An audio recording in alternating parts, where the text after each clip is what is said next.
आप सबको पता है कि एनसीईआरटी बुक्स है वो हमारे यूपीएससी सिविल सर्विस एग्जाम के लिए कितनी मोस्ट इंपॉर्टेंट है, और मैंने पहले भी आपको बहुत सारे क्वेश्चन एनसीईआरटी से डायरेक्ट करवाए। यूपीएससी प्रीलिम्स एग्जाम के अंदर 2024 में 4 क्वेश्चन पूछे गए, 2025 में यहाँ पर 6 से 7 क्वेश्चन पूछे गए। लेकिन अब हम यूपीएससी सीडीएस 2025 का एग्जाम हुआ है जिसके जियोग्राफी के क्वेश्चन यहाँ पे हम देखने वाले हैं, जहाँ से डायरेक्ट एक एनसीईआरटी भौतिक भूगोल के मूल सिद्धांत 11th क्लास की फिजिकल जियोग्राफी के एनसीईआरटी से आपके 8 से 10 क्वेश्चन पूछे गए हैं। यानी आपका स्पष्ट 20 अंक का यहाँ पे एक एनसीईआरटी से पूछा गया है। और आप सबको पता है कि यूपीएससी सीडीएस का एग्जाम आपकी यूपीएससी ही करवाती है, एनडीए सीडीएस जियो साइंटिस्ट और सीएपीएफ की एग्जाम। और अभी आपका यूपीएससी 2026 का एग्जाम है प्रीलिम्स का, तो वहां पर ये काफी सारी थीम्स है वो रिपीट हो जाती है, सीडीएस के एग्जाम में पूछी गई या एनडीए के क्वेश्चन भी रिपीट होते हैं, और ऐसे ही जो सिविल सर्विस एग्जाम में पूछी गई है वो आपकी सीडीएस में रिपीट हो जाती है। तो P by Q most important है, क्योंकि एग्जामिनर जो पेपर सेट करता है यूपीएससी के वो ऐसे ही सेट होते हैं, और यहीं से सेट होते हैं जो स्टेटमेंट रिपीट हो जाती है, क्वेश्चन थीम्स रिपीट होते हैं। लेकिन आप यहाँ पर जो जियोग्राफी के एनसीईआरटी के मैं क्वेश्चन दिखाने वाला हूँ उनको देखकर आप चौंक जाओगे कि आप एक एनसीईआरटी बुक से इतने क्वेश्चन डायरेक्ट, वैसे तो यूपीएससी प्रीलिम्स में पूछे गए एक बार 7 से 8 क्वेश्चन, लेकिन यहाँ पर भी डायरेक्ट क्वेश्चन पूछे गए। मोस्ट इंपॉर्टेंट है, मैंने पहले भी आपको बताया। तो चलिए देखते हैं एक एक क्वेश्चन को, अच्छे से इत्मीनान से आपको क्लास को देखना है, और डायरेक्ट यहाँ पे प्रूफ के साथ हम एक एक क्वेश्चन को देखेंगे। बस आपको क्लास को बीच में नहीं छोड़ना है और अच्छे से एंड तक एक एक क्वेश्चन को देखना है। और इससे पहले हमने पॉलिटी के जो सीडीएस के क्वेश्चन थे वो कल की क्लास में किए थे, कि वहां से भी आपकी कैसी थीम्स रिपीट हुई है और रिपीट होती भी है। तो आप भी पूरा पेपर है जो 2025 का सीडीएस का वो सोल्व करना, और 2024 का भी करना, एनडीए सीडीएस और सीपीएफ का, क्योंकि पी वाई क्यू आपके ध्रुवतारे की तरह होते हैं। मैंने पहले भी आपको ये समझाया। तो यहाँ पर सबसे पहला क्वेश्चन पूछा गया, भूप्रपट्टी में विद्यमान निम्नलिखित प्रमुख तत्वों को भार प्रतिशत के अनुसार बढ़ते हुए क्रम में व्यवस्थित कीजिए। अब जो क्रस्ट है उस पर ये क्वेश्चन पूछा गया कि जो उसमें तत्व होते हैं उनको यहाँ पे असेंडिंग ऑर्डर में यहाँ पे सेट करना है आपको। अब ये आपकी 11th क्लास की एनसीईआरटी का पेज यहाँ पे मैंने 7वें प्रूफ के साथ ऐड किया है, और डायरेक्ट आपको क्वेश्चन का आंसर इसी एनसीईआरटी से मिलेंगे सारे। ये है फिजिकल जियोग्राफी की 11th क्लास की एनसीईआरटी, चैप्टर नंबर 5 खनिज एवं सेल वाला। अब यहाँ पे एल्यूमिनियम, कैल्शियम, सिलिकॉन, ऑक्सीजन दे रखी है आपके। अब यहाँ पे थोड़ा सा जूम करके देखते हैं, ये देखिए यहाँ पृथ्वी के संपूर्ण प्रपट्टी का लगभग 98% भाग है वो 8 तत्वों से बना है। लेकिन यहाँ पे भू प्रपट्टी के बारे में, क्रस्ट के बारे में पूछा है, ना कि संपूर्ण पृथ्वी है उसके बारे में। ये भी आपको ध्यान रखना है, यहाँ पे जो लैंग्वेज दी गई है कि भू प्रपट्टी के बारे में पूछा है, ना कि आपको संपूर्ण पृथ्वी है उसके बारे में। अगर आप ऐसे पढ़ोगे तो यहाँ पे जो लोहा है वो भी शामिल होगा और आपका क्वेश्चन यहाँ पे गलत हो जाएगा। अब देखिए यहाँ पे भू पृथ्वी के प्रपट्टी के प्रमुख 8 तत्व कौन से? ऑक्सीजन, सिलिकॉन, एल्यूमिनियम, लोहा है, लेकिन आपको क्रस्ट का बताना है। कैल्शियम, सोडियम, पोटेशियम, मैग्नीशियम और अन्य यहाँ पे आपकी एक सारणी में दी गई। असेंडिंग ऑर्डर में यहाँ पे लगाना है आपको। तो आप यहाँ पे सेट कर लीजिए इनको। सबसे पहले एल्यूमिनियम दिया गया आपका, एल्यूमिनियम आपका यहाँ पे 8.13% होता है, और उसके बाद आपका कैल्शियम दिया गया यहाँ पे, कैल्शियम 3.6, और उसके बाद आपका सिलिकॉन दिया गया यहाँ पे, सिलिकॉन 2 नंबर पे, और उसके आपका ऑक्सीजन दिया गया। तो यहाँ पे सबसे पहले कैल्शियम आ जाएगा, कैल्शियम आ जाएगा सबसे पहले, उसके बाद आपका एल्यूमिनियम, यहाँ पे देखिए एल्यूमिनियम, उसके बाद आपका सिलिकॉन आ जाएगा 3 नंबर पे, और फिर ऑक्सीजन 1 नंबर पे। असेंडिंग ऑर्डर में लगाना है आपको, तो इसका आंसर सी होगा। इस क्वेश्चन का आंसर आपका सी होगा। डायरेक्ट एक आपका पेज और एक आपकी पूरी यहाँ पे सारणी दी गई, यहाँ पे आपका पूरा क्वेश्चन दिया गया। चलिए और भी देखते हैं क्वेश्चन ऐसे। नेक्स्ट क्वेश्चन ये देखिए, रिएक्टर पैमाने के संदर्भ में निम्नलिखित में से कौन से कथन सही है? और हाँ, साथ साथ में आप भी यहाँ पे क्वेश्चन को अटेम्प्ट करना, क्योंकि यहाँ पे आप खुद भी प्रैक्टिस करोगे तो आपके लिए भी यहाँ पे बेनिफिट होगा। तो पहले आप मेरे से पहले यहाँ पे अपने जो क्वेश्चन है वो आप अटेम्प्ट करके देखो वीडियो को पॉज करके। रिएक्टर पैमाने के संदर्भ में जो भूकंप की मापनी होती है उसके बारे में यहाँ पर पूछा, रिएक्टर पैमाने कौन सा कथन सही है?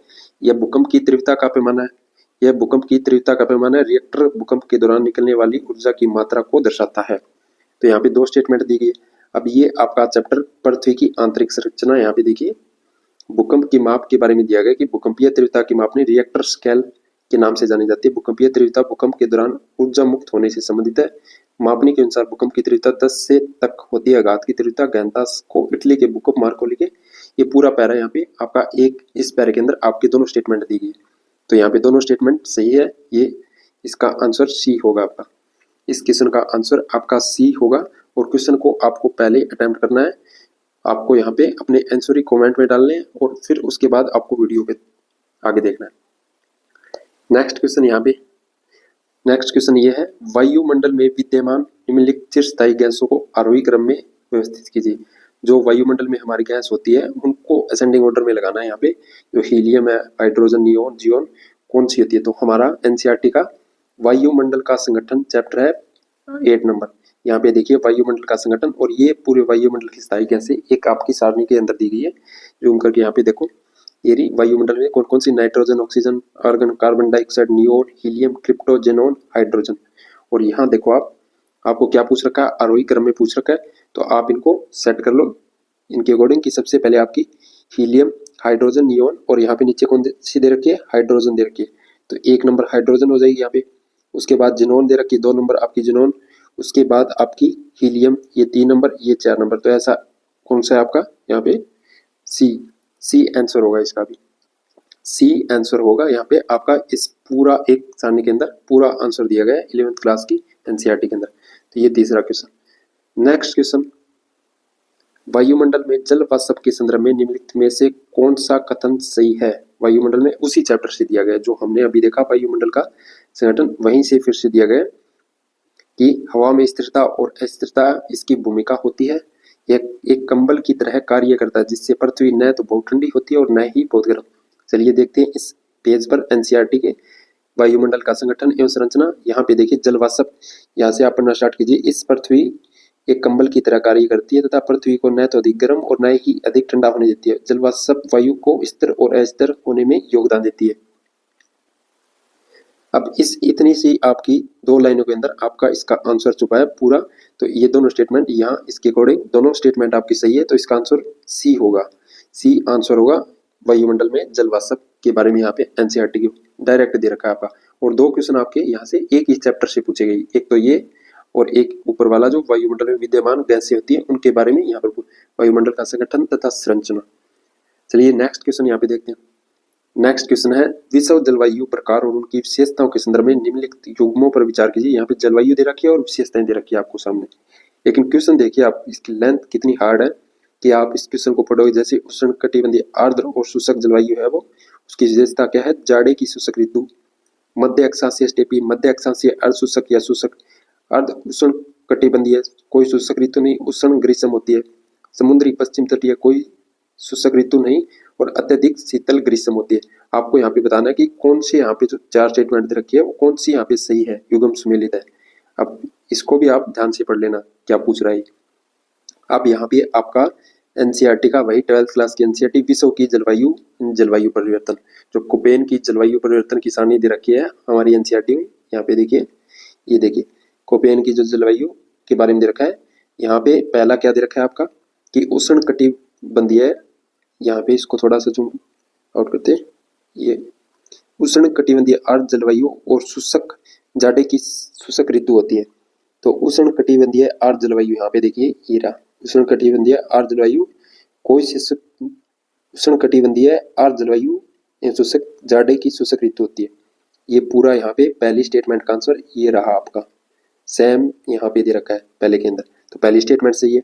सेकंड, मध्य अक्षांशीय स्टेपी, मध्य अक्षांशीय अर्धशुष्क या शुष्क के बारे में दे रखा है। तो मध्य अक्षांशीय स्टेपी के बारे में यहाँ पे मध्य अक्षांशीय अर्धशुष्क और अथवा शुष्क, ये रहा आपका सेकंड स्टेटमेंट का आंसर, ये भी आपकी सेकंड सही है। आर्द्र उष्ण कटिबंधीय उपोष्ण कटिबंधीय कोई शुष्क ऋतु नहीं, उष्ण ग्रीष्म होती है, आर्द्र उपोष्ण कटिबंधीय, ये रहा आपका आर्द्र उपोष्ण कटिबंधीय। मध्य अक्षांशीय अर्धशुष्क अथवा शुष्क होती है, लेकिन यहाँ पे क्या दे रहा है, कोई शुष्क ऋतु नहीं उष्ण, तो ये स्टेटमेंट आपकी रॉन्ग होगी यहाँ पे। तीसरी, समुद्री पश्चिम तटीय कोई शुष्क ऋतु नहीं, अत्यधिक शीतल ग्रीष्म, समुद्र पश्चिम तटीय, ये रही आपकी समुद्र पश्चिम तटीय कोई शुष्क ऋतु नहीं, कोसण तथा शीतल ग्रीष्म होती है। तो ये पूरा आंसर आपका, ये स्टेटमेंट सही है, ये गलत होगी इसके अकॉर्डिंग, और ये भी सही, ये भी सही। तो यहाँ पे कितने युग्म सुमेलित है, तो 3, इसका आंसर भी आपका सी होगा। अब आपको यहाँ पे समझ आ रहा होगा कि जो हम क्वेश्चन कर रहे हैं वो आपके छोटे से एक पैरा में सारणी में मिले आपको, ये मोस्ट इंपॉर्टेंट है आपकी जितनी भी हमने देखी। अब ये कोपेन की जलवायु यहाँ पे आपने शायद ही अच्छे से नहीं पढ़ोगे तो ये समझ में भी नहीं आने वाली है, क्योंकि आपकी जैसे उष्ण कटिबंधीय जलवायु दे रखी है, डायरेक्ट क्वेश्चन दे रखा अर्ध उपोष्ण कटिबंधीय जलवायु, सीधा यहाँ पे एक एक के अंदर आपका आंसर पूरा छुपा है यहाँ पे।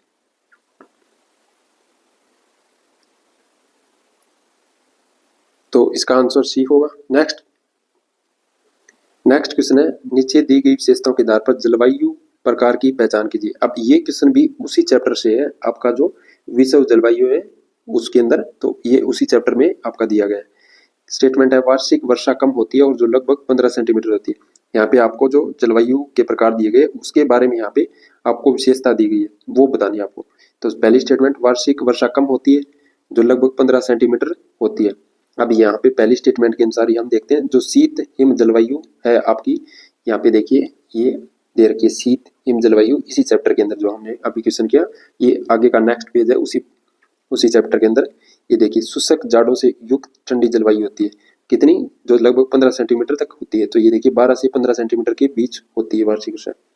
दूसरी स्टेटमेंट, जाड़ों में प्रति चक्रवात का स्पष्ट विकास तथा ग्रीष्म में इसका कमजोर पड़ना इस क्षेत्र में पवनों के प्रत्यावर्तन को मानसून जैसी दशाएं उत्पन्न करते हैं। उत्तर पूर्वी एशिया में पाई जाती है। जाड़ों में प्रति चक्रवात का स्पष्ट विकास तथा ग्रीष्म ऋतु में उसका कमजोर पड़ना इस क्षेत्र में पवनों के प्रत्यावर्तन की मानसून जैसी दशाएं उत्पन्न होती है। ठीक है, ये भी स्टेटमेंट यहाँ पे मिली। ध्रुवों की ओर गर्मियों में तापमान कम होते हैं, ध्रुवों की ओर गर्मियों में तापमान कम होते हैं। तो ये आपकी कौन सी है, शुष्क जाड़ों से युक्त ठंडी जलवायु। ये रही आपकी शुष्क जाड़ों से युक्त ठंडी जलवायु।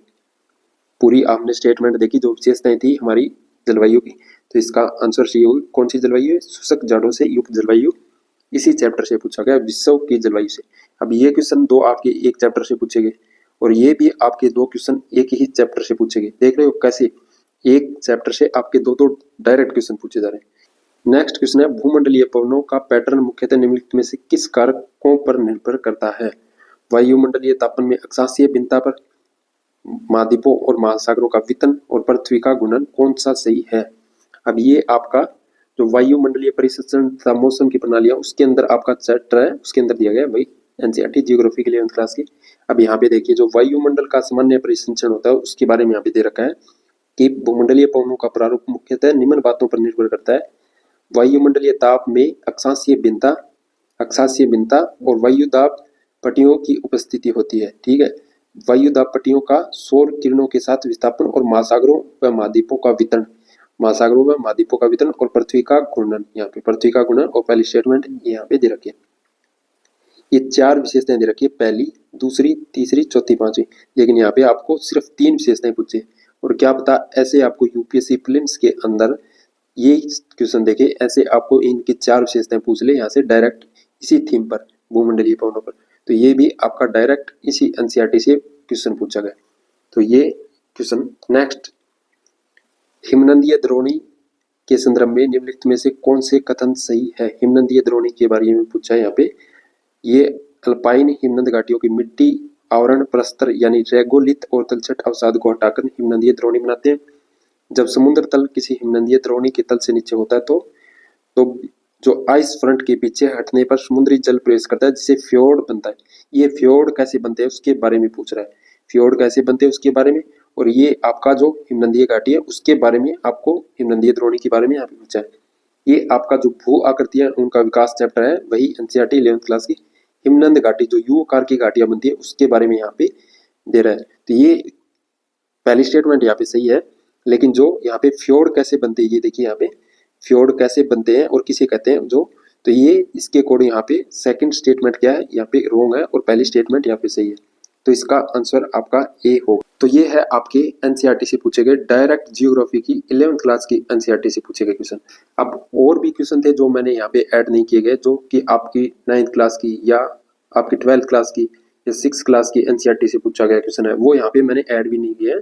तो आप सबसे पहले तो PYQ सोल्व करना है इस पेपर के, CDS के, और मैंने आंसर के साथ है वो PYQ आपका पूरा पेपर है वो टेलीग्राम पे डाल दिए, वहां पर आप जाकर देखना।